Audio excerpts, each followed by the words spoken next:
Saya mulai ya Bapak Ibu semuanya. Assalamualaikum warahmatullahi wabarakatuh. Waalaikumsalam warahmatullahi wabarakatuh. Salam sejahtera bagi kita semua. Salam Om Swastiastu, Namo Buddhaya, Kebajikan. Salam sehat dan semangat Bapak Ibu semua. Alhamdulillahirabbil alamin wa bihi nasta'inu ala umuri dunya waddin wassalatu wassalamu ala asrofil anbiya'i wal mursalin walhamdulillahirabbil alamin. Pertama-tama saya mengucapkan puji syukur kehadirat Allah Subhanahu wa taala yang telah memberikan kita nikmat, salah satunya nikmat sehat, sehingga kita bisa berkumpul di sini Bapak Ibu dalam webinar penguatan budaya positif di sekolah. Sholawat serta salam senantiasa tercurahkan kepada junjungan kita Nabi besar Muhammad SAW, pada keluarganya, kepada para sahabatnya, dan semoga kepada kita selaku umatnya. Amin ya rabbal alamin. Bapak Ibu semua yang saya hormati, saya di sini sebagai moderator akan menyampaikan runtutan acara pada webinar kali ini. Yang pertama adalah pembukaan, yang kedua pemaparan materi, yang ketiga sesi tanya jawab, dan yang keempat adalah penutup. Baik, dalam acara webinar kali ini narasumbernya adalah Bapak Muhammad Soleh Sulaiman MPD, sebagai fasilitator pendidikan dan selamat siang, Bapak. Selamat siang, Bu Umu.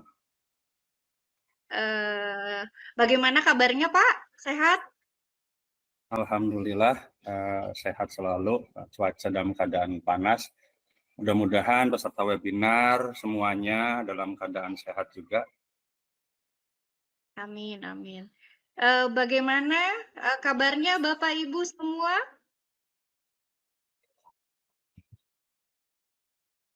Alhamdulillah baik Ibu. Salam kenal buat Bu Umu dari kami. Ya, alhamdulillah. Mudah-mudahan kita tetap sehat ya Pak, dan tetap semangat mengikuti acara webinar kali ini. Oke.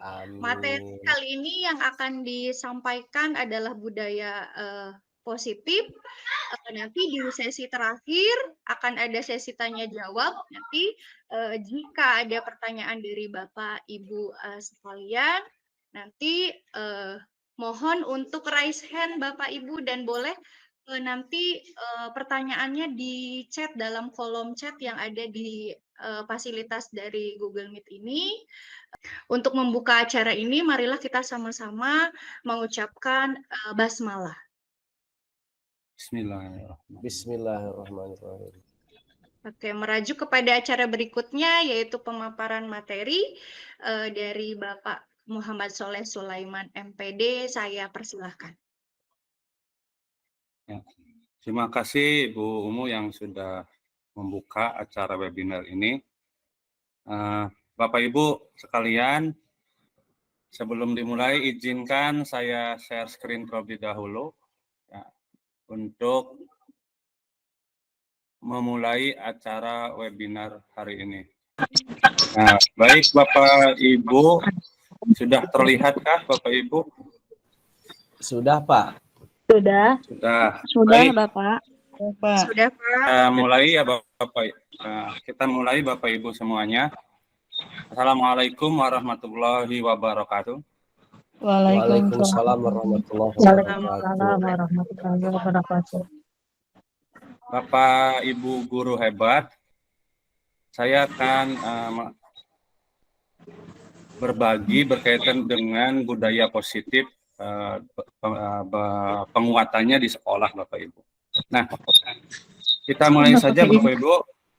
Ya, tujuan daripada kegiatan ini adalah yang pertama, Bapak Ibu diharapkan dapat meningkatkan pemahaman tentang budaya positif sekolah. Yang kedua, Bapak Ibu dapat meningkatkan pemahaman tentang konsep makna disiplin, keyakinan kelas, hukuman, penghargaan, 5 kebutuhan dasar manusia, restitusi dengan 5 posisi kontrol, serta segitiga restitusi.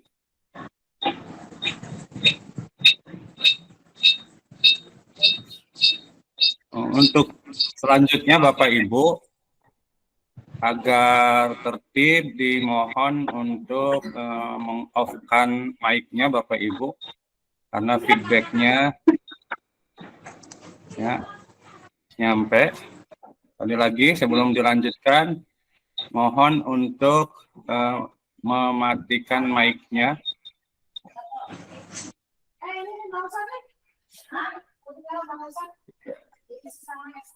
Terima kasih Bapak Ibu. Nah, kita lanjutkan Bapak Ibu. Saya ulangi bahwa tujuan daripada diseminasi ini dalam bentuk penguatannya adalah agar Bapak Ibu dapat meningkatkan pemahaman tentang budaya positif di sekolah. Kemudian Bapak Ibu dapat meningkatkan pemahaman guru tentang konsep makna disiplin, keyakinan kelas, hukuman, dan penghargaan 5 kebutuhan dasar manusia, restitusi dengan 5 posisi kontrol, serta segitiga restitusi. Selanjutnya Bapak Ibu, kita ketahui bahwa satu kata ataupun kalimat yang sekarang terdengar di dalam implementasi kurikulum Merdeka yaitu budaya positif.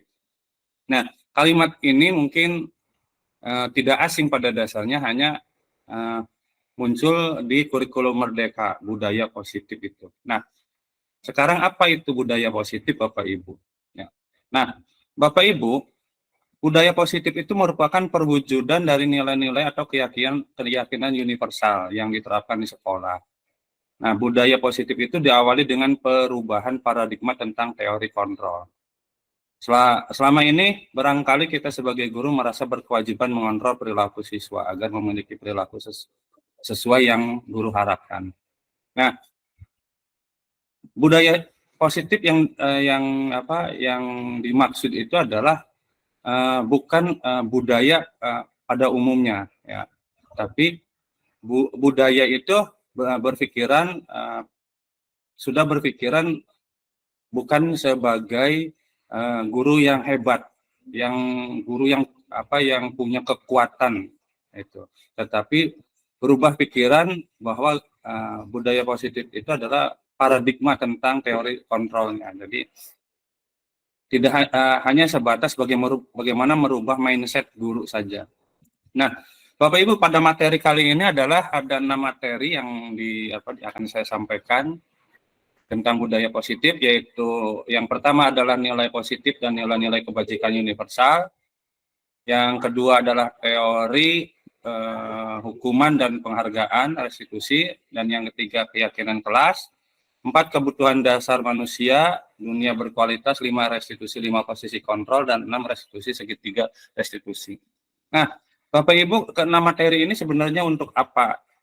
Sebenarnya materi ini Bapak Ibu bisa gunakan di sekolah dalam menangani permasalahan-permasalahan yang ada di sekolah, terutama permasalahan dengan siswa yang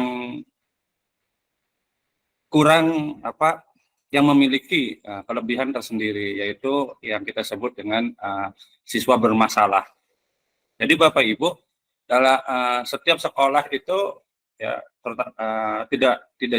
tidak hanya di SMP Negeri 2 Sedong, ya, semua sekolah itu akan menemukan yang namanya siswa bermasalah. Nah, dengan mempelajari budaya positif ini, Bapak Ibu akan bisa menangani secara humanis siswa yang bermasalah itu. Budaya-budaya negatif yang dulu diperankan oleh Bapak Ibu guru itu sudah harus ditinggalkan. Seperti apa itu budaya-budaya negatif? Budaya negatif itu seperti kalau anak melanggar hukum dipukul pakai penggaris, anak waktu zaman dulu kukunya panjang dipukul pakai penggaris juga, anak ngobrol saja dilempar pakai kapur atau pakai penghapus. Nah, itu kan budaya-budaya negatif yang sudah nempel di kita semua. Nah, dengan mempelajari ini budaya positif, nanti Bapak Ibu akan sedikit ada perubahan mindset bagaimana menangani siswa yang bermasalah itu. Kita mulai dari disiplin positif, Bapak Ibu. Nah, ketika mendengar kata disiplin, yang terbayang oleh benak kita adalah disiplin itu ada kaitannya tata tertib, peraturan, kemudian kepatuhan. Ya. Kemudian kalau mendengar kata disiplin itu kita ingatnya kepada hukuman. Jadi kalau siswa kita melanggar peraturan, berarti disebutnya tidak disiplin, sehingga arahnya ke hukuman nanti. Padahal sungguh berbeda, karena yang namanya disiplin positif itu adalah belajar. Ya. Dan menghukum itu jangan sampai terjadi, karena itu adalah salah satu alternatif terakhir. Dan kalau perlu tidak digunakan sama sekali. Ya. Jadi dalam budaya kita makna kata disiplin itu adalah dimaknai menjadi sesuatu yang dilakukan seseorang, ya, pada orang lain untuk mendapatkan kepatuhan. Itu yang sudah nempel di benak kita. Dan secara tidak langsung cenderung menghubungkan kata disiplin dengan ketidaknyamanan. Jadi namanya disiplin berarti anak itu pasti ada yang tidak nyaman, kan begitu. Jadi pada dasarnya itu tidak ada kaitannya antara disiplin dengan hukuman, dengan tata tertib, dengan peraturan, itu tidak ada, Bapak Ibu. Selanjutnya, merujuk kepada pemikiran Ki Hajar Dewantara yang sesuai dengan pandangan Diana Dawson dalam bukunya Restructuring School Discipline, beliau mengatakan bahwa arti kata disiplin itu berasal dari bahasa Latin, disciplina, yang artinya belajar. Kata disipline juga berasal dari akar kata yang sama, yaitu disciple atau murid pengikut. Jadi untuk menjadi seorang murid atau pengikut, atau seseorang harus paham betul alasan mereka mengikuti suatu aliran atau ajaran tertentu. Nah, itu munculnya dari motivasi yang terbangun, yaitu motivasi dari dalam diri sendiri atau intrinsik, bukan ekstrinsik. Jadi disiplin di sini kita akan menanamkan motivasinya yaitu dari dalam diri siswa, karena kita yakin siswa kita itu adalah siswa yang sudah memiliki bekal, ya, memiliki bekal dari sejak lahir. Bekal-bekal itulah yang kita tidak tahu. Nah, tugas kita sebagai guru hanya bagaimana bekal-bekal itu dipoles oleh kita, diukir oleh kita, atau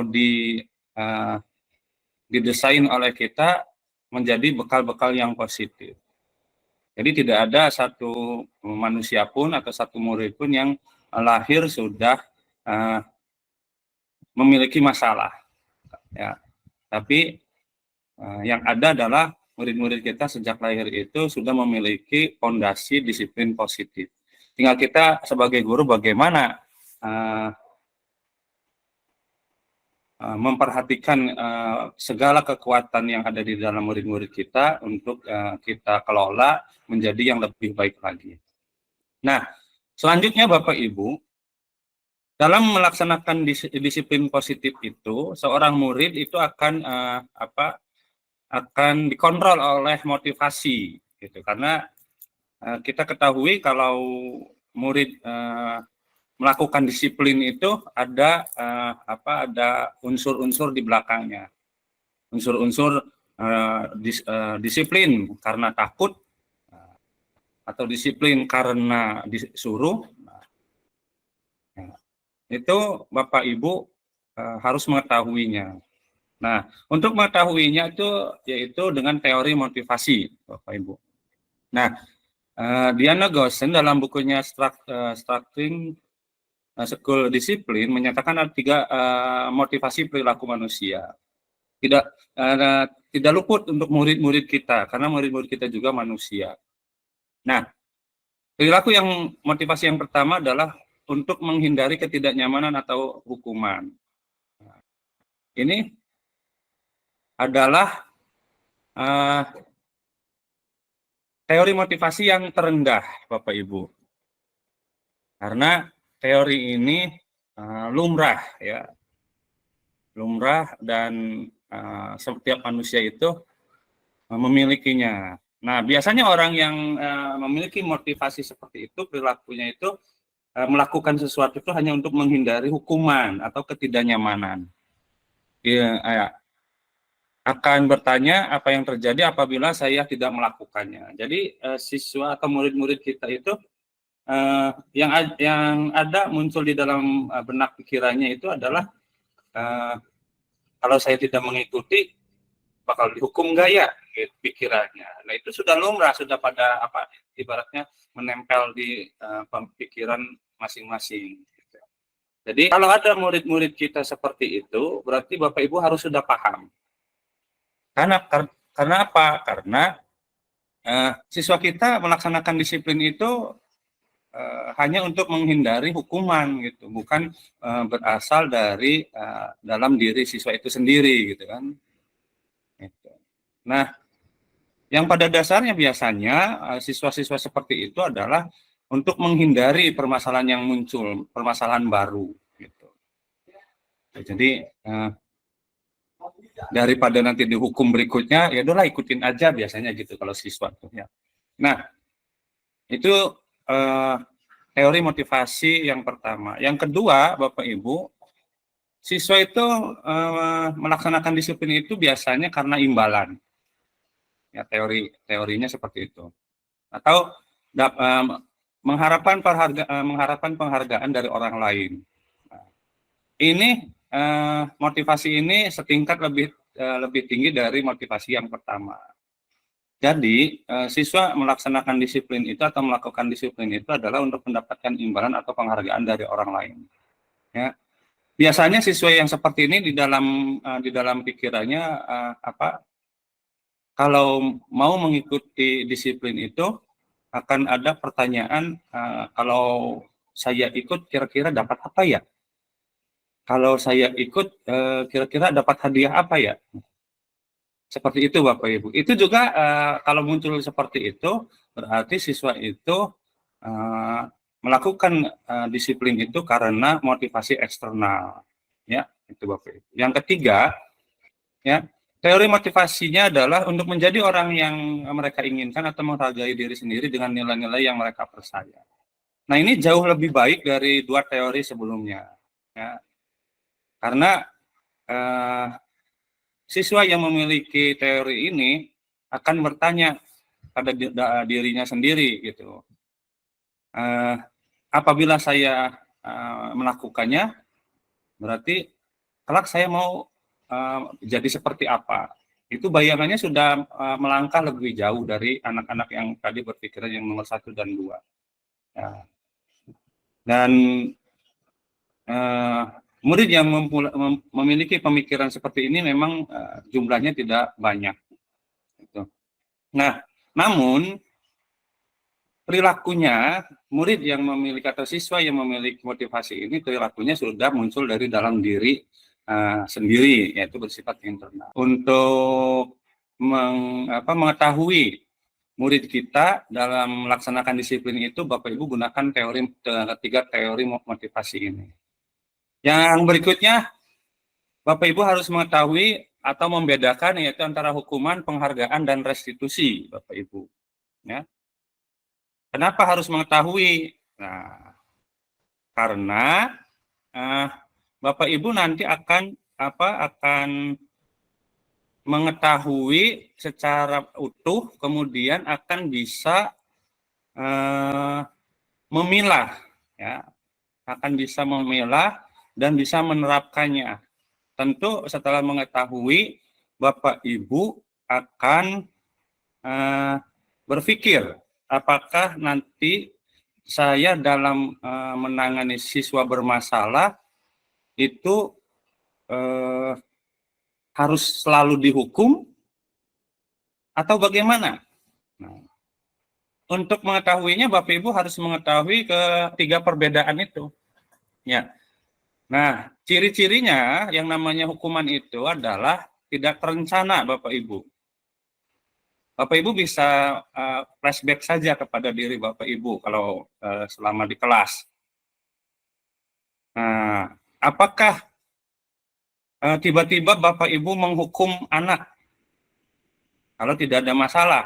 Nah, itu kan nggak mungkin Bapak Ibu. Jadi hukuman itu tidak terencana sifatnya, karena kejadiannya itu juga tiba-tiba. Nah, karena kejadiannya tiba-tiba, maka hukumannya pun jadi tiba-tiba. Jadi kalau Bapak Ibu melakukan itu, berarti Bapak Ibu lagi melakukan atau menerapkan hukuman kepada murid kita. Ya. Nah, kemudian ciri daripada hukuman itu sifatnya satu arah Bapak Ibu. Yaitu dari pemangku kepentingan kepada objek yang bersalah. Objek yang bersalahnya itu, misalkan siswa kita itu tidak pernah ditanyakan apa penyebabnya melakukan seperti itu, kenapa bisa terjadi, dan seterusnya. Sehingga pada saat siswa melakukan kesalahan, maka mental siswa itu akan sedikit turun. Mental siswa itu akan ngedrop. Sehingga pada saat kita panggil, siswa kita akan gemetar, merasa takut dimarahi oleh guru. Gitu. Nah, karena dia sadar dia punya masalah gitu. Nah, itu efek daripada hukuman. Ya. Jadi terlebih kalau Bapak Ibu melakukan hukumannya dengan menggunakan fisik. Mungkin sekarang Bapak Ibu yang menggunakan fisik itu sudah sedikit, tapi banyaknya adalah psikisnya gitu dengan kata-kata.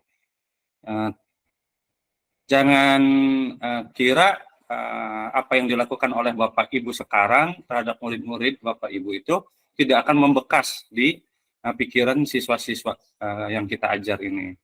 Jadi Bapak Ibu flashback saja gitu. Posisi siswa zaman dulu dengan zaman sekarang itu jauh berbeda. Hanya siswa zaman dulu dihukum oleh guru itu nggak akan banyak masalah gitu. Kalau zaman sekarang dihukum jadi masalah gitu. Nah, itu kan dilema bagi seorang guru. Selanjutnya Bapak Ibu adalah kaitannya dengan disiplin, ya, yaitu penghargaan.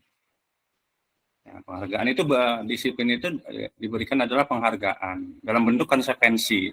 Nah, kalau penghargaan atau konsekuensi itu sudah direncanakan Bapak Ibu, sudah disepakati, sudah dibahas. Jadi Bapak Ibu membuat peraturan dengan konsekuensinya itu melibatkan semua pihak, baik itu orang tua, siswa, guru, dan pihak sekolah. Dan aturannya ataupun konsekuensi yang ditanggungnya itu sudah diketahui oleh murid-murid kita.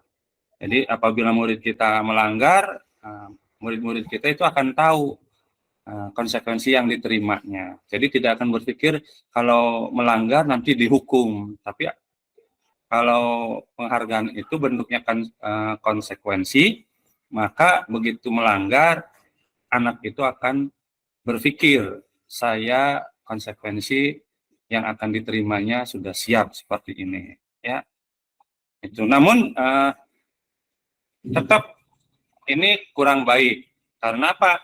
Karena akan membekas juga di murid-murid kita. Ya.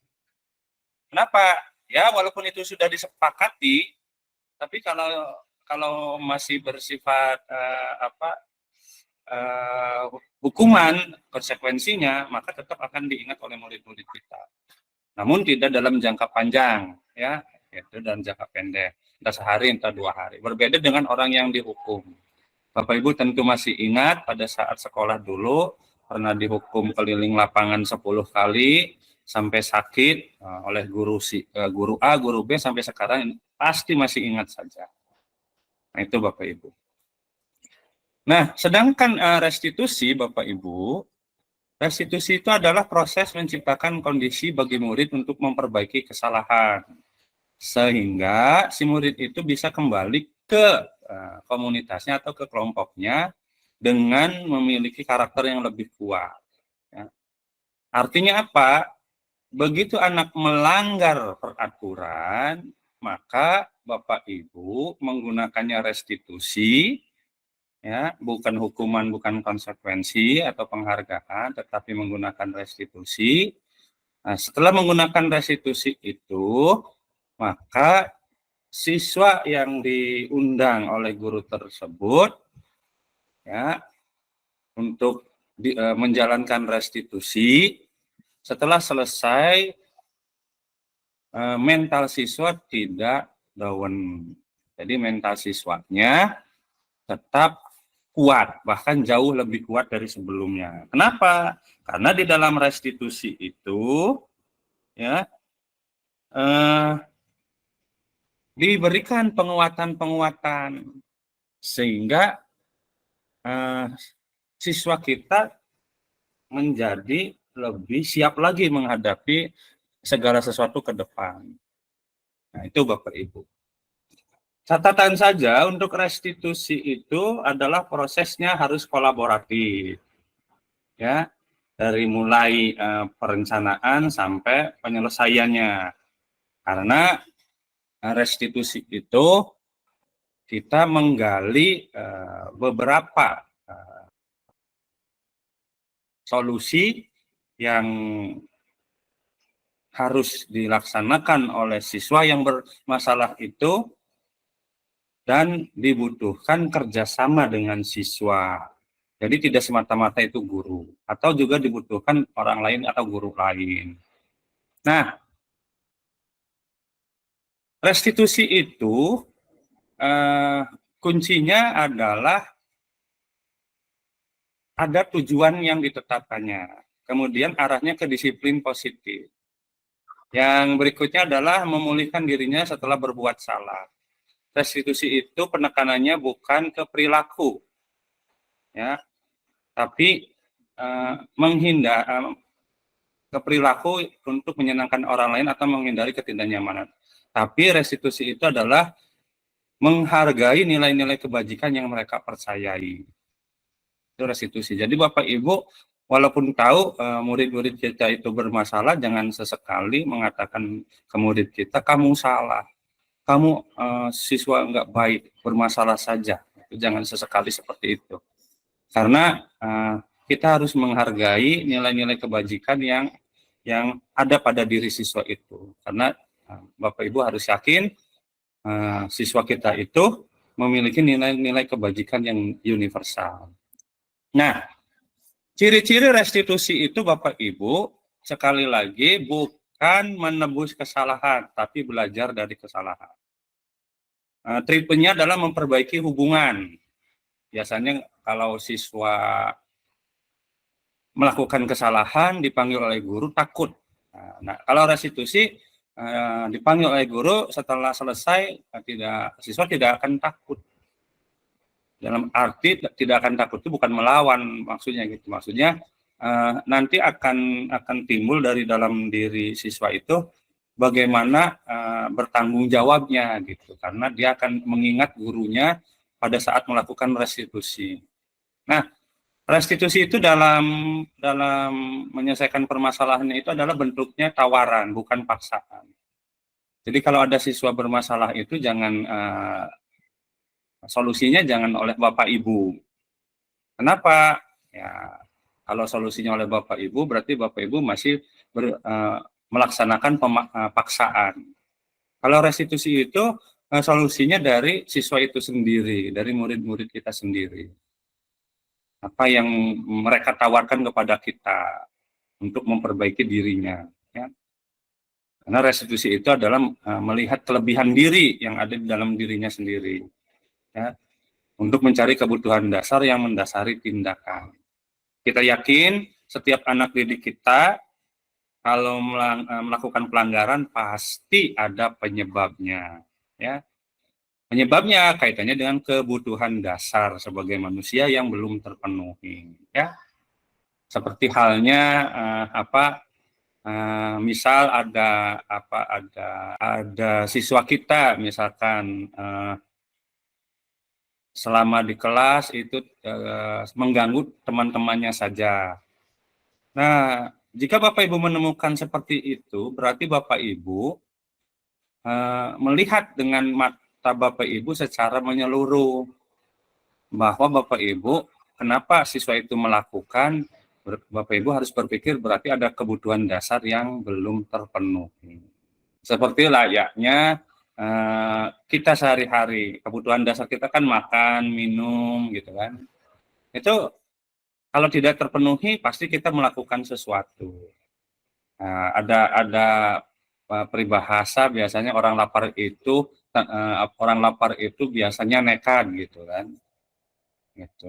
Berarti kan kebutuhan dasarnya itu tidak terpenuhi, maka dia nekat akhirnya jadi maling, mengambil makanan ke orang lain, ke rumah tetangganya gitu. Jadi seperti itu Bapak Ibu. Kemudian restitusi itu cara yang paling baik dalam menangani siswa bermasalah dibandingkan dengan hukuman dan konsekuensi atau penghargaan. Nah, restitusi itu adalah fokusnya pada karakter bukan tindakan. Sifatnya menguatkan, bukan menjatuhkan.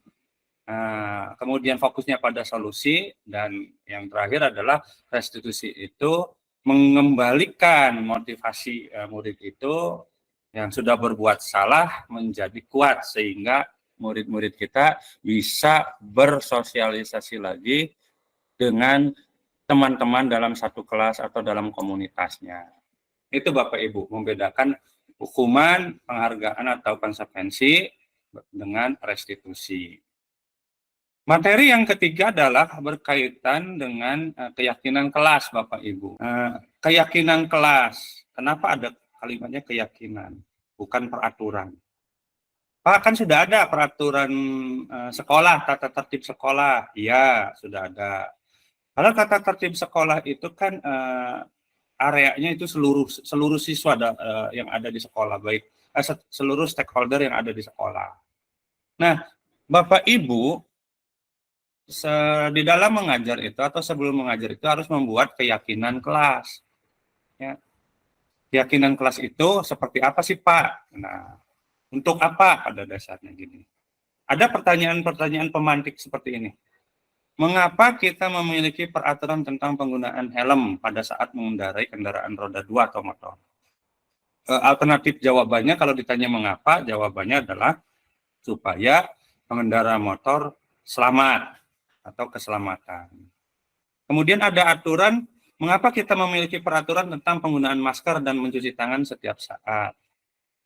Nah, kemungkinan jawaban dari orang yang ditanyanya adalah kalau menggunakan masker itu untuk kesehatan dan juga untuk keselamatan. Itu kan pertanyaan-pertanyaan itu pada dasarnya adalah memberi rasa nyaman kepada kita. Nah, keyakinan kelas ini akan memberikan rasa nyaman Bapak Ibu kepada murid-murid kita.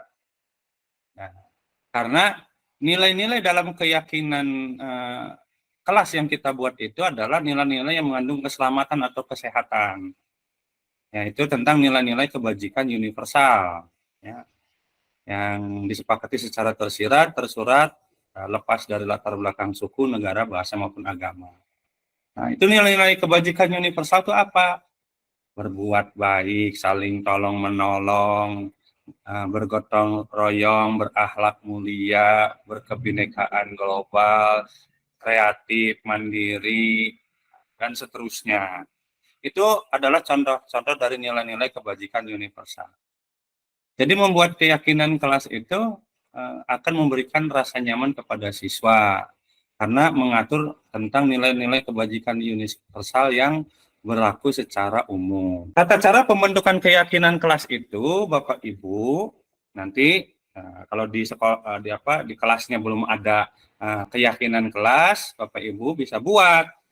Yang pertama, keyakinan kelas itu bersifat abstrak, ya, daripada peraturan yang lebih rinci dan konkret. Abstrak itu berlaku untuk umum, ya, di kelas tersebut maksudnya untuk seluruh mata pelajaran. Keyakinan kelas berupa pernyataan-pernyataan universal. Keyakinan kelas nantiasa dibuat dalam bentuk positif. Jadi dalam bentuk kalimat-kalimat positif. Membuat keyakinan kelas jangan banyak-banyak karena nanti tidak efektif. Disesuaikan saja dengan kebutuhan kelas supaya warga kelas kita mengingatnya. Kalau banyak sekali sampai 100 jenis keyakinan, maka siswa kita tidak bisa mengingatnya. Ya. Kemudian dalam membuat keyakinan kelas itu yang real, yang bisa diterapkan, jangan yang susah, yang diterapkannya susah. Misalkan keyakinan kelasnya adalah kalau siswa tidak piket harus memberikan sumbangan ke kelas 1 miliar, misalkan seperti itu. Nah, itu kan tidak bisa diterapkan. Nah, dalam membuat keyakinan kelas itu semuanya harus berkontribusi aktif. Ya, curah pendapatnya bahwa saya itu pengennya di kelas ini tuh begini, anak-anaknya begini, gini gitu. Jadi anak-anaknya yang menginginkan keyakinan kelas seperti apa itu. Kita sih guru hanya tinggal menuntun dan membimbing saja. Nah, kemudian keyakinan kelas itu selalu dievaluasi barangkali ada hal-hal yang tidak cocok, tidak relevan bagi anak didik kita. Jadi setiap tahun pelajaran buat keyakinan kelas juga nggak ada masalah, Bapak Ibu. Karena harus kita evaluasi keyakinan kelas itu. Nah, berikutnya adalah materi tentang 5 kebutuhan dasar manusia. Bapak Ibu, yang seperti saya katakan tadi, kenapa siswa kita mengambil makanan, misalkan di warung, kenapa siswa kita berbuat nekat dengan melakukan tawuran, ya?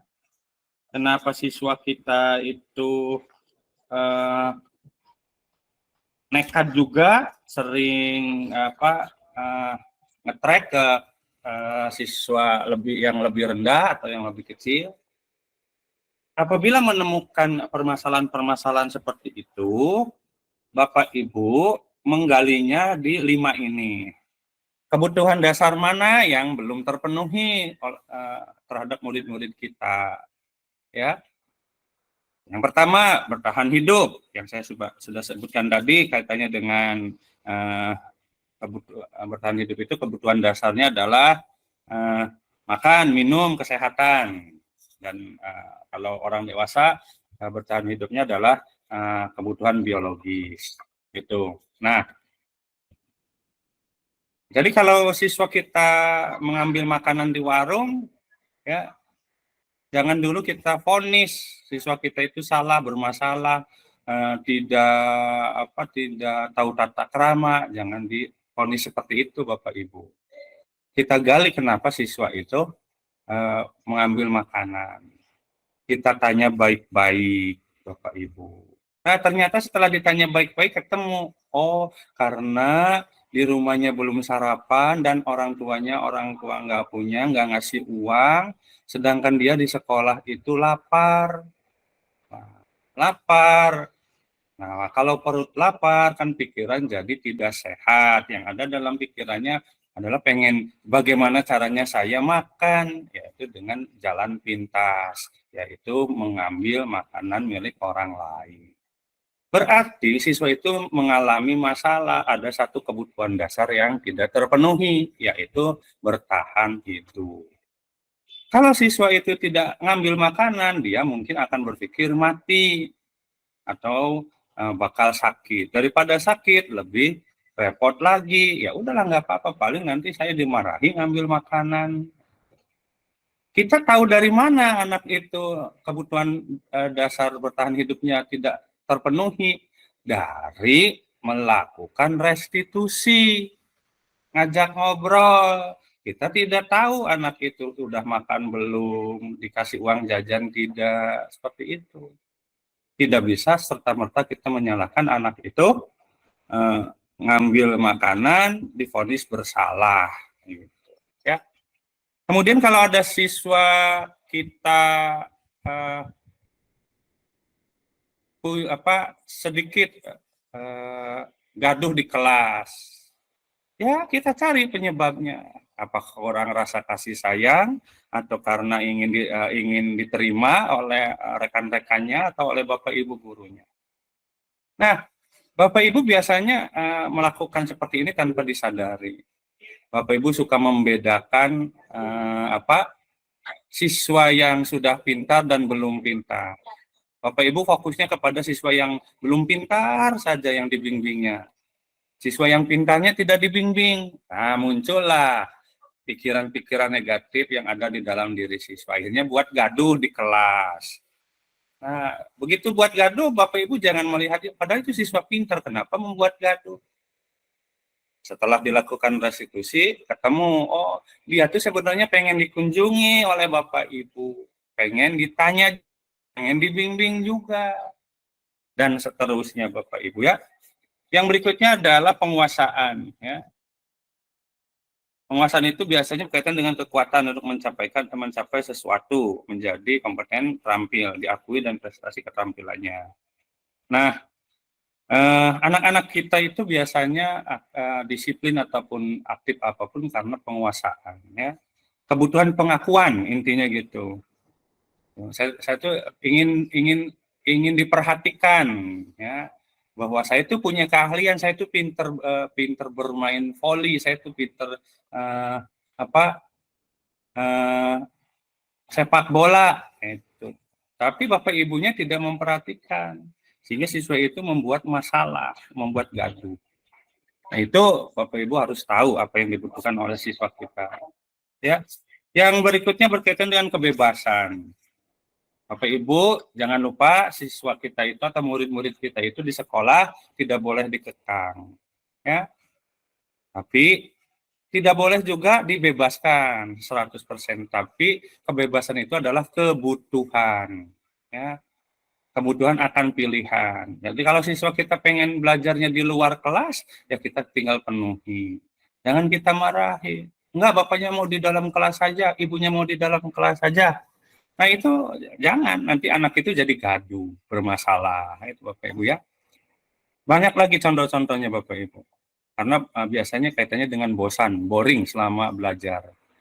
Anak kita diberikan kebebasan.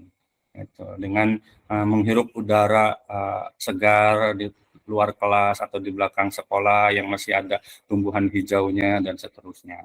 Nah, itu Bapak Ibu. Yang berikutnya satu lagi kesenangan. Ya. Kesenangan. Siswa kita itu di sekolah tidak hanya disuruh melototin aja pelajaran Bapak Ibu. Butuh kebebasan, butuh kesenangan. Ya, waktunya istirahat ya istirahat, jangan dipakai untuk ngajar. Kalau pengen dipakai untuk mengajar, ya buat kesepakatan atau buat keyakinan bersama. Ya.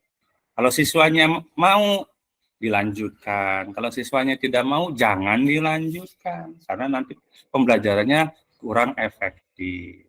Itu Bapak Ibu. Nah, selanjutnya Bapak Ibu, segitiga restitusi sekarang. Ya. Ini, Bapak Ibu, pada penjelasan di awal, yaitu berkaitan dengan restitusi. Nah, sedangkan dalam melakukan restitusi itu menggunakan model namanya segitiga restitusi. Jadi, Bapak Ibu, dalam menghadapi siswa yang bermasalah, penyelesaiannya, salah satu penyelesaian terbaiknya adalah menggunakan segitiga restitusi. Dengan prinsip coaching, ya, bukan prinsip hukuman atau konsekuensi. Nah, segitiga restitusi ini memiliki 3 sisi, judulnya saja segitiga. Nah, sisi paling bawah, sisi alas, berarti setiap menghadapi siswa bermasalah, Bapak Ibu, utamakan dulu menstabilkan identitasnya. Karena siswa yang bermasalah biasanya kalau dipanggil oleh guru sudah gemetar, ketakutan terlebih dahulu. Jadi pada saat mengundang siswa itu untuk bertemu Bapak Ibu lakukan stabilisasi identitas, ya, dengan bertanya gimana kabar hari ini, bagaimana Bapak Ibu di rumah, tadi sarapan apa, itu terus sampai anak itu sudah nyaman. Nah, setelah sudah nyaman, dimulailah dengan pertanyaan-pertanyaan, obrolan-obrolan ringan, tapi berkaitan dengan permasalahan. Ya, dengan mulai bercerita, Setiap orang itu pernah melakukan kesalahan. Di dunia ini manusia itu tidak luput dari kesalahan. Gitu. Dan kamu itu adalah manusia, kamu itu bukan satu-satunya yang pernah melakukan kesalahan. Itu Bapak Ibu stabilkan emosi siswa kita. Setelah tindakan pertama selesai, anak stabil. Nah, kalau ada minuman disuruh minum, gitu ada minum dulu. Lalu baru melangkah ke cara kedua, yaitu validasi tindakan yang salah. Teknik validasinya, Bapak Ibu jangan langsung mengatakan, tahu enggak bahwa itu tuh salah. Kenapa kamu melakukan itu? Nah, jangan seperti itu, Bapak Ibu.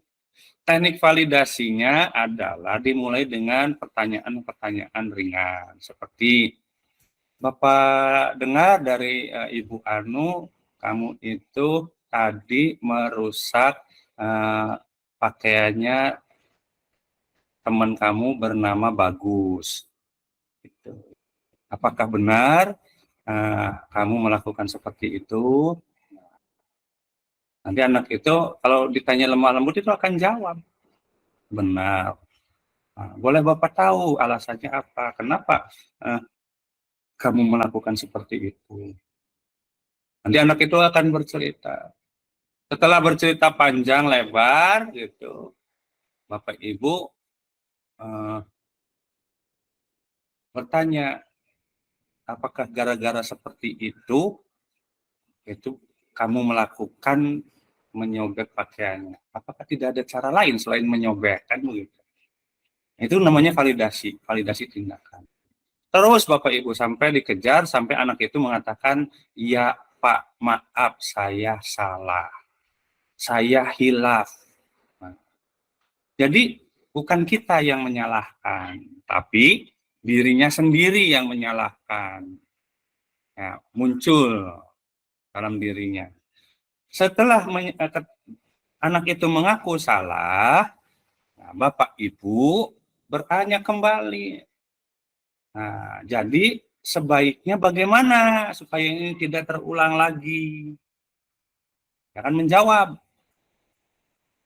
Sebaiknya begini Pak, begini. Apakah kamu bisa melakukannya? Nah, masuk ke sisi ketiga, yaitu menanyakan keyakinan yang setelah disepakati tadi dengan kita sebagai guru. Apakah kamu yakin bisa melakukannya? Kalau bisa melakukan, berapa lama kamu mau melakukan ini? Setelah selesai, kamu mau bagaimana ke anak itu? Sampai si anak itu, si siswa tersebut akan mengatakan, saya akan meminta maaf karena saya bersalah. Saya sudah dolim ke teman saya sendiri. Itu sampai seperti itu terakhir gitu. Nah, kalau sudah ketemu seperti itu, berarti selesai Bapak Ibu melakukan segitiga restitusi itu. Dan Bapak Ibu kasih penguatan. Bapak yakin kamu itu anak baik. Kamu itu punya masa depan yang cerah. Kamu itu adalah tulang punggung keluarga kamu. Ibu kamu akan merasa bangga, bapak kamu akan merasa bangga, adik-adik kamu akan merasa bangga. Nah, jika anaknya, jika kakaknya itu menjadi orang yang baik, orang yang bertanggung jawab. Seperti itu Bapak Ibu, ya langkah-langkahnya. Nah, namanya segitiga restitusi. Nah, di materi terakhir Bapak Ibu melakukan posisi kontrol, ya. Ini yang tadi saya cerita tentang menstabilkan identitas ya, dan seterusnya tidak saya bahas, ya. Ya. Sudah saya kasih tahu tadi. Nah, yang berikutnya adalah posisi kontrol. Nah, dalam posisi kontrol dalam menyelesaikan masalah, ya, yang dihadapi oleh siswa kita, ada 5 posisi kontrol guru, Bapak Ibu. Nah, tinggal Bapak Ibu silakan ngacak diri saja, posisi kontrol mana yang Bapak Ibu sering lakukan secara tidak sengaja. Nomor 1, nomor 2, nomor 3, nomor 4, nomor 5. Nah, Bapak Ibu, saya akan sedikit memberikan penjelasan tentang 5 posisi kontrol. Ya. Yang pertama, 5 posisi kontrol yang pertama adalah penghukum, Bapak Ibu. Nah, penghukum. Bapak Ibu, tanpa disadari kita tuh selalu menggunakan 5 posisi kontrol yang pertama ini, penghukum, terhadap siswa-siswa kita di kelas yang bermasalah. Seperti apa kalimat-kalimatnya? Gini kalimatnya. Tuh kamu mah selalu aja salah. Coba ikutin aturan yang ada. Walaupun bahasanya lemah lembut, tanpa disadari Bapak Ibu itu lagi memposisikan sebagai penghukum. Karena tipe guru seperti ini percaya bahwa dengan cara seperti ini adalah satu-satunya cara yang berhasil. Itu dengan kalimat-kalimat seperti ini. Ya, apalagi misalkan setelah ngobrol panjang lebar, awas kamu kalau melakukan lagi, Bapak tidak akan tolerir. Itu seperti itu. Dan biasanya guru seperti itu tadi, guru yang punya keyakinan cara seperti itu adalah satu-satunya cara untuk menyelesaikan permasalahan siswa. Yang kedua, pembuat rasa bersalah. Biasanya Bapak Ibu, walaupun Bapak Ibu ngobrol dengan lemah lembut, ada beberapa kata yang bisa menyebabkan siswa kita itu jadi ngedrop karena merasa bersalah terhadap gurunya. Itu. Ya, sebentar Bapak Ibu, ini saya harus menstabilkan suara di luar karena ada ekstrakurikuler.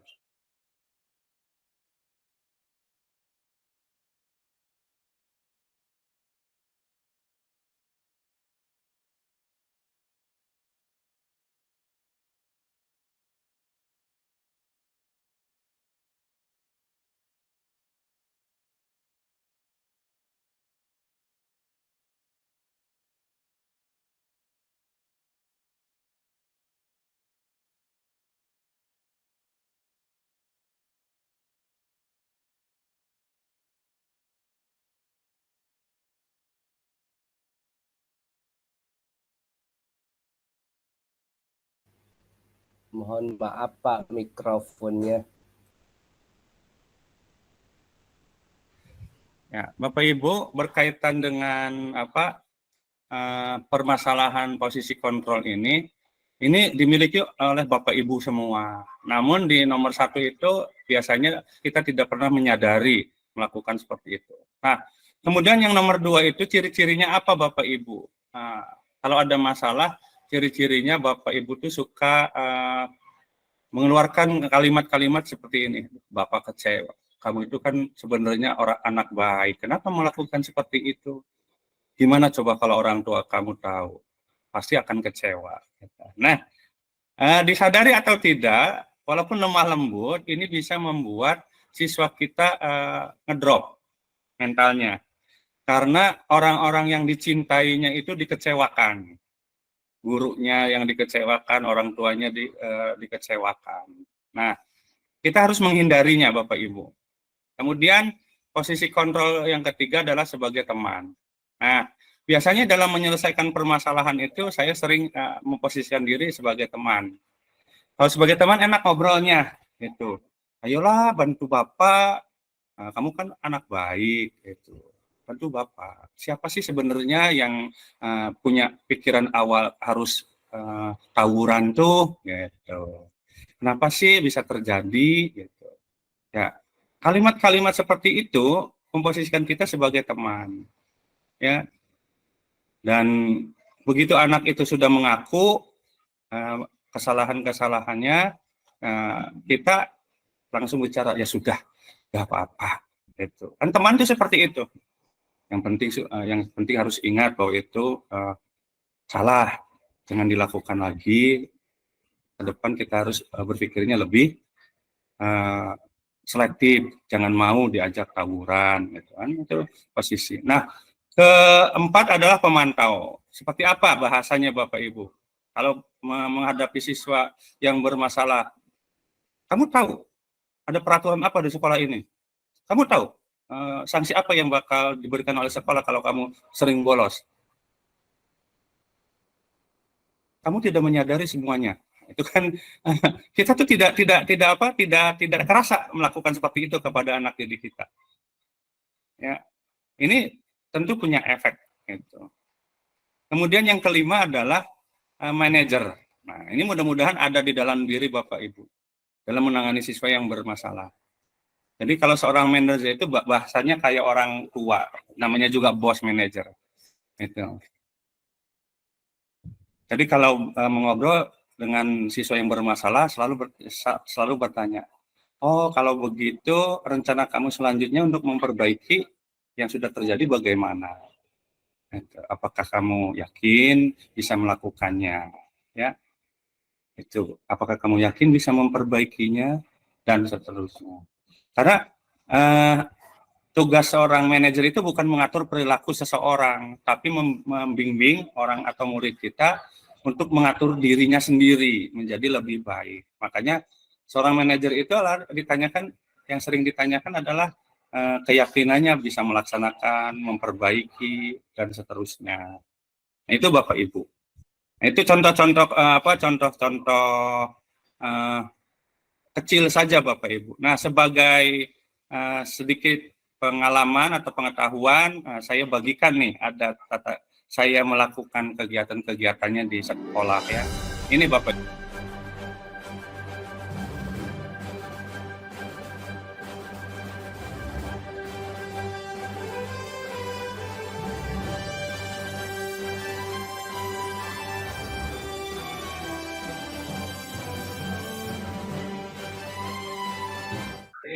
Lanjutkan, mari kita istighfar 3 kali.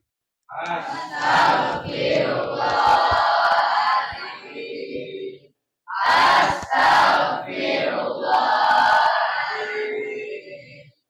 Astagfirullahaladzim. Ya, selanjutnya Bapak ucapkan terima kasih. Ya, silakan tarik nafas yang dalam, kemudian dikeluarkan supaya lega pikirannya dan siap untuk memulai belajar. Ya. Baik, sebelum dimulai belajar, seperti biasa, Bapak itu selalu menyampaikan kebiasaan ya. Sebelumnya ada ice break ya. Ice breaknya nanti kita buat dulu yang namanya keyakinan kelas. Mari kita kesepakatan belajar ya. Kesepakatan belajar itu kamu belajar mau gimana. Nah, hari ini sebelum dimulai belajar, Bapak pengen kamu buat keyakinan kelas. Sudah? Pikirkan keyakinan kelas sebanyak masing-masing siswa minimal 3. Apa? Pikirkan dulu sebelum ditulis. Apa yang harus kamu mau tuliskan di sini? Nanti keyakinan kelas ini sebagai aturan yang berlaku di kelas 9A yang berlaku. Ya, tiga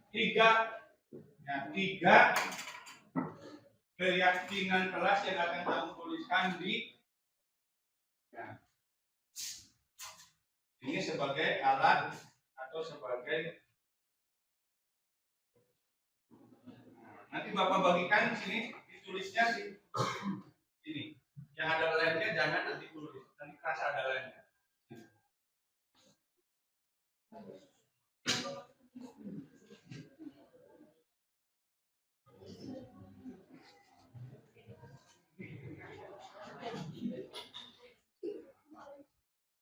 Ya.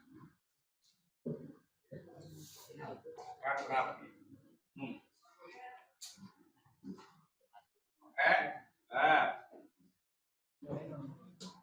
Tapi dia di mana?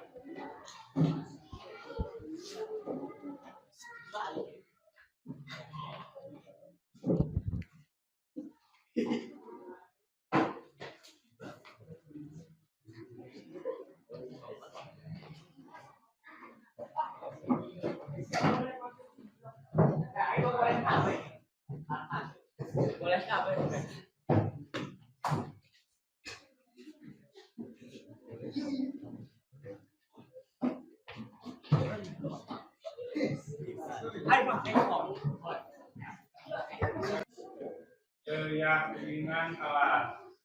Bapak bacakan keyakinan kelas dari kalian yang sudah ditulis. Ya. Ya. Yang pertama, mempelajari apa yang disampaikan guru, tidak bergurau, mencerna apa yang dipelajari. Ya, boleh izin ke toilet, boleh menggunakan HP jika diperlukan. Nah, pakainya kapan? Ya. Oke, sekali lagi sepakat? Sepakat? Sekali lagi sepakat? Oke, kalau sepakat, untuk pembukaan Bapak ucapkan terima kasih. Lanjut dengan itu. Ini hanya contoh saja Bapak Ibu ya. Baik, dilanjutkan saja Bapak Ibu. Ini adalah contoh-contoh. Yang berikutnya adalah Bapak Ibu, setelah ini contoh-contoh ini adalah akhir daripada webinar ya. Nah, sebelum diakhiri dengan refleksi, untuk sesi pemaparan dicukupkan terlebih dahulu, dan selanjutnya adalah ke sesi tanya jawab. Barangkali ada yang bisa mau bertanya ataupun mau memperjelas bagaimana yang materi mana yang harus diperjelas oleh Bapak Ibu. Dipersilahkan ke Ibu Umu untuk memandunya. Dari saya cukup dulu. Ini sinyalnya agak jelek nih. Ya, baik, mungkin lagi ini ada perlu Ibu Umunya. Silakan Bapak Ibu kalau ada yang mau bertanya. Ya, Pak Agus Virgo, gimana Pak Agus? Assalamualaikum warahmatullahi wabarakatuh. Waalaikumsalam warahmatullahi wabarakatuh. Mohon izin oleh Ibu Umu. Alhamdulillah paparan yang tadi Pak Soleh jelaskan memang ada di keseharian kita di sekolah, dan memang masih dilaksanakan apa yang disebut tentang budaya positif, tentang disiplin, dan posisi kita sebagai hukum itu tidak dipungkiri Pak. Cuman barangkali intensitas atau tingkat hukumannya itu masih bisa diterima oleh siswa. Contoh seperti begini Pak. Saya sering melakukan begini kepada siswa. Ketika siswa melakukan kesalahan, memang tidak ada kesepakatan pada awal. Tetapi hukuman yang diberikan mungkin saya rasa sifatnya agak mendidik atau segala macam lah. Contoh seperti begini, ketika siswa ribut di kelas, suruh nyanyi di depan. Nah, kadang ada yang mau sungkan, ngapain Pak sih mesti nyanyi, saya malu. Kamu kan ribut melulu tadi di belakang. Ya tapi jangan nyanyi Pak, tapi nggak apa-apa, coba kita pengen lihat kamu itu kan katanya pinter nyanyi, pingin dengar suaranya, terus melatih diri supaya biasa kita nyanyi depan orang banyak. Nah, ketika tindakan saya seperti itu bisa dikatakan penghukum atau enggak Pak? Terima kasih. Wassalamualaikum warahmatullahi wabarakatuh. Waalaikumsalam warahmatullahi wabarakatuh. Nah, kira-kira apa yang dilakukan Pak Agus Virgo itu masuk ke penghukum atau tidak katanya? Ada yang mau memberikan komentarnya? Bapak Ibu, kita webinarnya maksimal 14.30 ya. Mungkin 1 atau 2 penanya saja. Sebentar gini. Iya, Bapak Ibu, ada yang mau ngasih komentar atas pertanyaan Pak Agus Virgo? Izin Pak Soleh, punten Mangga Bu masuk. Anik. Iya. Silakan. Aduh, kurang begitu jelas ini tadi terputus-putus suaranya Pak Virgo, jadi mau pengen menanggapi gitu agak kurang jelas. Mungkin kalau diulang sekali lagi panjang nggak Pak kalau mau ngulangin Pak Virgo, punten. Enggak Bu. Gini. Nah, terdengar nggak sekarang? Bagus nggak? Bagus Pak, Bagus, mangga bagus. Pak. Iya, Bagus. tadi Silakan. Jadi begini, tadi saya dan kita lah memperhatikan paparan apa yang disampaikan Pak Soleh sampai dengan posisi kontrol kita sebagai seorang pendidik di dalam kelas. Nah, ketika saya melakukan tindakan kepada siswa yang indisipliner gitu atau melakukan kesalahan di dalam kelas, kadang saya juga melakukannya itu, hukumannya itu mendadak, artinya tanpa ada kesepakatan. Contoh seperti begini, ketika ada anak ribut di dalam kelas, si anak tersebut udah ditegur lah, masih aja, terus dipanggil ke depan kelas, sini kamu ribut aja, coba nih ada hukuman, disebutnya hukuman gitu ya, coba kamu nyanyi di depan. Enggak atuh Pak, saya enggak malu kalau ke depan gitu, kalau mau nyanyi gitu kan, yang lain aja. Enggak, katanya suara kamu itu bagus, kata teman-teman kamu, dan supaya kamu itu terbiasa nyanyi di depan orang banyak. Nah, tindakan saya ketika memberikan tindakan seperti itu, apa dikatakan sebagai penghukum atau gimana? Terima kasih. Iya. Sekarang sudah terdengar. Nih Pak Afrun juga pengen ini nih memberikan tanggapan kayaknya. Ya seperti itu ya. Kalau saya Pak Soleh izin terkait dengan tindakan Pak Virgo, kalau seperti itu memang kembali lagi ya, untuk idealnya itu memang di awal pembelajaran awal tahun baru memang kita selalu mempraktekkan yang namanya kesepakatan kelas atau keyakinan kelas yang kita maksud itu ya Pak Virgo ya. Jadi ketika memang anak-anak ada pelanggaran sesuai dengan kesepakatan kelas yang mereka buat, yang tentunya dituntun oleh kita, dan ketika mereka melanggar pun mereka akan tahu konsekuensi ketika melanggar kesepakatan tersebut. Nah, itu artinya anak-anak akan kita balikan kembali ketika kita sudah buat kesepakatan, ketika dilanggar itu seperti apa gitu yang didapatkan. Sama seperti ketika kita menjelaskan matematika ke anak, itu kan selalu setiap materi itu ada rumus yang disebut mungkin konsep seperti itu ya. Sebenarnya kan matematika itu sama seperti kesepakatan. Ketika kita mengerjakan soal tidak menggunakan kesepakatan, nah kesepakatan itu mungkin kita bisa sandingkan dengan rumus-rumus matematika, maka hasilnya akan seperti apa ketika melanggar kesepakatan itu. Nah, hasilnya pekerjaan kita akan salah, kan seperti itu kan, karena kita melanggar kesepakatan itu, gitu. Nah, terkait dengan kasusnya Pak Virgo, apakah terkategori hukuman atau tidak, seperti itu ya Pak Virgo ya. Terpulang sih ya, kalau saya melihat posisi kontrol sebagai guru penghukum, mungkin di sisi lain ya, tapi kalau di sisi lain sebagai guru punya hak prerogatif di kelas biasanya kan seperti itu ya bisa jadi itu dilakukan oleh Pak Virgo. Tapi Ya, kalau saya pribadi, ya secara saya pribadi kurang pas seperti itu ya, karena anak-anak itu mempunyai kebutuhan dasar tadi Pak Virgo, dibalikan lagi. Terkadang anak-anak itu butuh kebebasan, dan kebebasan dalam arti bukan kebebasan yang seperti apa frontal, tapi dia juga butuh kebutuhan yang nyaman gitu ya. Artinya dia juga punya kadang kebutuhan dasar yang malu atau seperti apa gitu. Nah, akhirnya kita tidak boleh seperti itu memaksa. Jadi akhirnya nanti anak-anak akan jadi pola pikirnya menilai kita akan menjadi ketidaksukaan dengan pelajaran kita. Jadi efek kedepannya itu yang mungkin akan kita rasakan Pak Virgo. Walaupun hak prerogatif di sisi lain akan kita lampiaskan gitu. Baik. Seperti itu Pak Soleh, punten ini hanya tanggapan saja. Terima kasih. Terima kasih Bu Anik. Pak satu lagi Pak Afrun, mangga. Iya Pak, suaranya kedengeran nggak Pak? Dengaran. Oke, siap. Kalau menurut saya sih apa yang dilakukan Pak Virgo itu agak-agak beda-beda tipis ya, antara apa, itu hukuman atau itu, merupakan suatu apa, ya semacam hukuman plus restitusi lah, seperti itu, ya kan.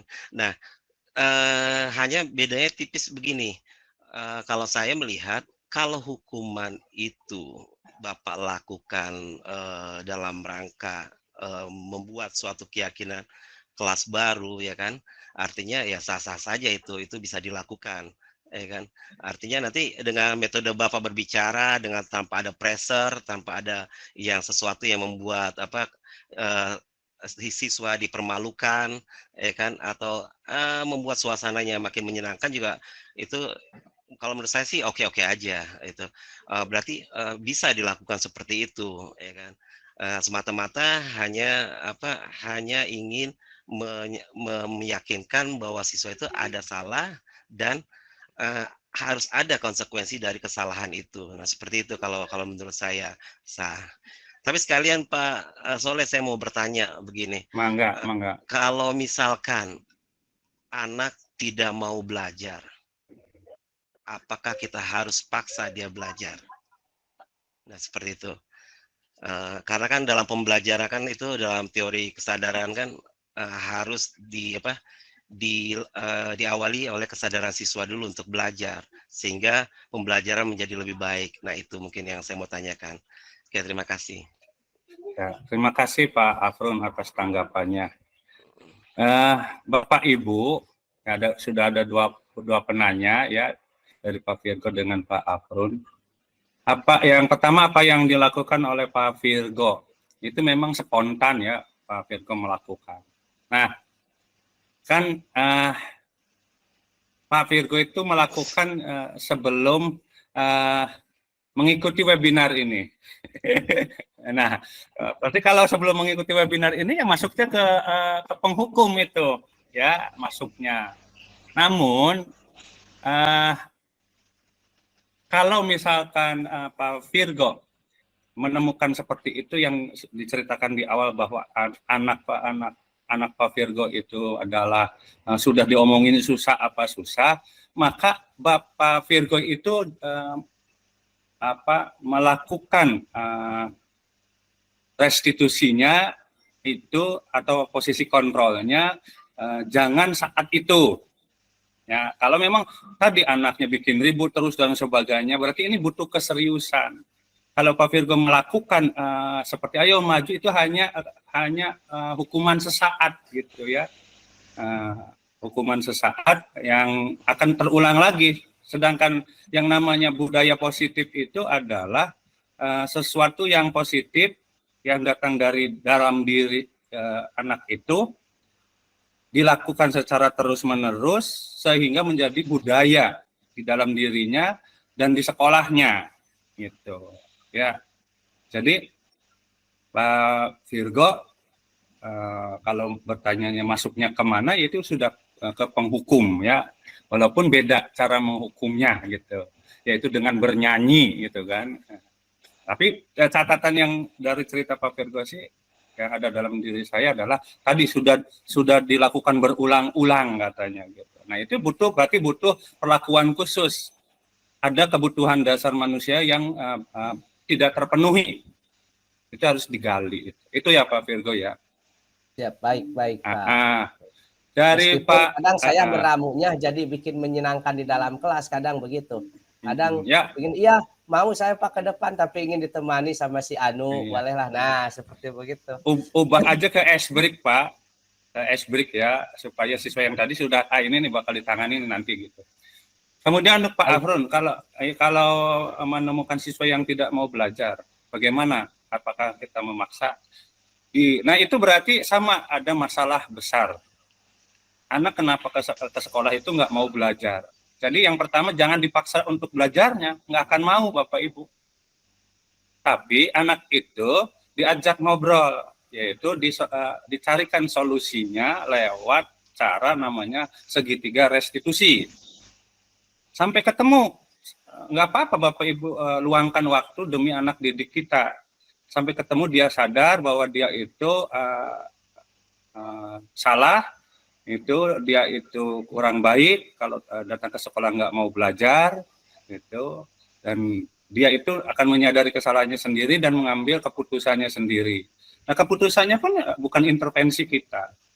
Setelah kita ajak ngobrol dan sudah mengaku salah, tapi ternyata anak itu mengambil keputusan, udahlah Pak, daripada saya merusak nama baik sekolah, orang tua saya dipermalukan oleh saya, nggak apa-apa, saya sih nggak mau sekolah itu. Walaupun itu keputusan anak ya, itu. Tapi kita tetap harus menghormati. Nah, harapannya, karena kan anak itu ke sekolah itu masa mau kayak begitu kan nggak mungkin. Pasti dari sisi positifnya, dari hati nurani yang paling dalamnya itu akan ketemu pengen benernya tuh ketemu gitu ya. Pengen berbuat yang sesuai dengan hati nuraninya. Hanya mungkin tidak mau belajarnya itu kita belum tahu kebutuhan dasar apa yang belum terpenuhinya. Itu. Jadi jangan dipaksakan dulu. Nah, kalau saran saya sih jangan dipaksakan, tapi dilakukan coaching. Sehari gagal, besoknya lagi. Yang penting buat perjanjiannya gini. Hari ini nggak apa-apa, nggak mau belajar, tapi besok kesini lagi ya, gitu. Seperti itu terus. Nanti Bapak Ibu harus yakin dan sadar bahwa anak-anak didik kita itu punya sisi baik. Dan akan ketemu entah kapan tuh. Ya, kayak saya melakukan budaya positif di kelas, Bapak Ibu. Saya itu melakukan budaya positifnya adalah selalu ngambil sampah di dalam ruangan. Nggak apa-apa saya lakukan, sebelum ngajar saya ngumumkan lagi, ayo sampahnya diambil terus. Pak, itu kan nanti enggak sadar Pak anaknya. Nggak apa-apa, terus dilakukan. Ternyata butuh waktu, Bapak Ibu. Ya, butuh waktu sekitar 3 bulan baru ketemu rasanya. Setelah 3 bulan anak tuh sadar sendiri, begitu saya masuk langsung Pak izin mau buang sampah. Itu kalau sudah seperti itu berarti udah jadi budaya positif di sekolah. Itu. Mohon maaf, Bapak, waktu sudah menunjukkan 14.30. Oh iya, sudah. Mohon maaf ya Bapak Ibu. Kita masih kangen, Bu. Jadi saya yakin makanya ini adalah bermanfaat bagi Bapak Ibu karena materinya ini betul-betul mengena ke tugas pokok Bapak Ibu. Ya. Kurang lebihnya mohon maaf, saya kembalikan kepada moderator, dipersilahkan. Dari saya cukup sekian. Assalamualaikum warahmatullahi wabarakatuh. Waalaikumsalam warahmatullahi wabarakatuh. Terima kasih kepada Bapak Muhammad Soleh Sulaiman atas penyampaian materi, berdiskusi dan menjawab pertanyaan. Terima kasih juga kepada Bapak Ibu yang telah hadir dalam webinar ini. Kesimpulan yang kita dapatkan dari webinar ini bahwa budaya positif harus dibangun untuk menumbuhkan motivasi internal, melaksanakan disiplin positif bagi murid yang nantinya akan ikut berpengaruh kepada pencapaian visi dan misi sekolah. Membangun budaya positif tentu saja tidak bisa dilakukan sendiri, melainkan butuh kolaborasi dari siswa, warga sekolah, mulai dari kepala sekolah, guru, tenaga pendidikan, dan murid. Demikian acara webinar ini kita telah laksanakan. Kurang lebihnya saya mohon maaf. Untuk acara berikutnya yang itu penutup, untuk itu kita bersama-sama menutup acara ini dengan ucapan alhamdulillah. Alhamdulillah. Terima kasih Bapak Ibu semuanya yang sudah partisipasi dalam web ini. Semoga kegiatan webinar ini dapat bermanfaat dan dapat diaplikasikan dalam kehidupan di sekolah tentunya. Terima kasih. Assalamualaikum warahmatullahi wabarakatuh. Waalaikumsalam warahmatullahi wabarakatuh. Selamat sore Bapak Ibu. Semuanya. Sore. Terima kasih. Sore.